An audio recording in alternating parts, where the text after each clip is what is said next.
اعوذ باللہ من الشیطان الرجیم بسم اللہ الرحمن الرحیم قالوا یا ابانا استغفر لنا ذنوبنا انا كنا خاطئین۔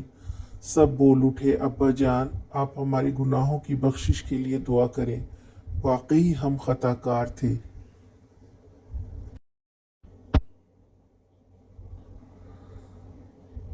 یوسف علیہ السلام نے ان کو دعا دی تھی، اب یہ والد سے آ کر معافی مانگتے ہیں اور کہتے ہیں اے ہمارے ابا جان، ہمارے لیے اللہ سے مغفرت مانگیں، ہمارے گناہوں کی ہم واقعی خطا کار ہیں، ہم نے بہت بڑا گناہ کیا ہے۔ اب بہت دیر سے صحیح لیکن ان کو احساس ہو گیا اور انہوں نے اعتراف بھی کر لیا۔ اصل معافی کا طریقہ یہی ہے کہ انسان اپنے گناہوں کا اعتراف کرے، شرمندگی ظاہر کرے، پھر خود بھی توبہ کرے، جس کا خطا کار ہے اس سے معافی مانگے اور اپنے خیرخواہ لوگوں سے بھی معافی کی درخواست کرے۔